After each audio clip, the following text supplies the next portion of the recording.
Hello guys, ngasidi SSC 2024 gi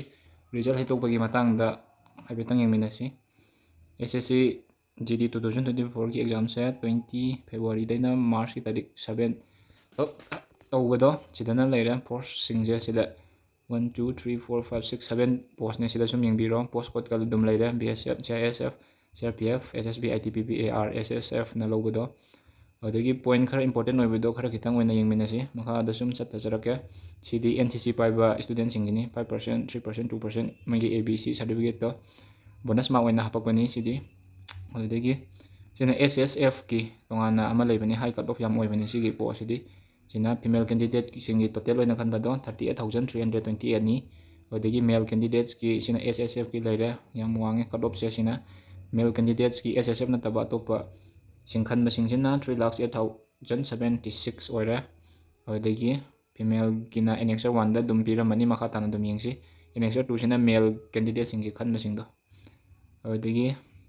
point number 8 sina border area general area naxal area leira adagi number 10 sina list 3 haina tonga nama leibani adugi 1061 candidates with hell haidi waiting list leibudo 730 candidates sina list board da yawa DPR tauba commission na moi case nong kai khara leiba singini main oina yengdi se point number 13 je nodal force na hawai IDPP na longni khoni torambado hajikti CRPF na oina longni hana direct confirm tare any card piba khotpa physical kari kari to hobido loina mak CRPF na tawrani adagi number 15 jena answer ki se date 10 dagi na date 24 pa handak July gi si manung sida yengogudaba mark score card pa kayam phangi kholi haido sida loina mang link sida jumna makanda judum yare modi score card yengmudusu akoi gi hanagi website to ssc.nic.in se hariba matam sida yengadabani username password to loina mak changa login tawra matungda result or mark haina tawbado aduda changa kanda akoi gi SSC GD 2024 gi khalla kanda dum submit tawra matungda dum mark tholakani raw mark haina tongana normalize pi dabi adudagi normalize pi ba mark na adum loina mak punchela kanda mark ama tongana thokani aduda check tawgodabani sida leira list 1 list 2 list 3 list 4 nga sahin hai kibdo sida leira main oina yengdi se akoi manipur kitang oina yengasi annexure 1 se manipur gi hebetang khala je sina nupi female kitang gi oiba ko manipur gi se khara singkhat ki ga manipur gi home border area UR sina unreserved haiba 16 candidates leibada 84.5 oidinik moi cut off sina adagi general area gi OBC se 24 candidates leibada 69.2 se cut off oigadini aduga manipur gi general area gi ST sina 48 candidates leibada 78.6 cut off oiba adagi manipur gi general area UR se 104 se 71.1 se si cut off oigadini adagi sina cut off detail male gi amuk yengasi mathangda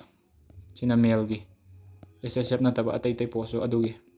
manipur gi oina singkhalake aduga yengminarasi punna manipur gi se border area OBC se candidate manga leiba 46.9 ore moi cut off se border area SC se candidate ani leibada 34.9 ore cut off se adagi ST sina border area da 536 candidates leibada 37.4 se moi cut off ore adagi border area UR se 506 leibada 48 cut off ore general EWS candidate taruk leibada 41.8 se cut off ore OBC na general da 232 candidates leibada 66 cut off ore cut off se kitang haijarage SC sina 76.5 yaure general da ST sina general da 63.4 adagi general UR se 66.7 si oigadiba cut off se general dagi kano na hena hele SC na hele cut off se handakti wangse aduga manipur da natraga leiba khotpa singdo mark nungdo yingning khoning asu dum comment da dum haibiro aduga physical matam da su hajipaki oina ti lep 3 kona lepa kholaga amuk update tawjarake comment da dum pibiro Bishenpur district ki oirasu Moirang gi oirasu dum khanba khotpa yawba kholadi adum help tawjarake asigi video se matang sai sida losenjarake kona update tawjarake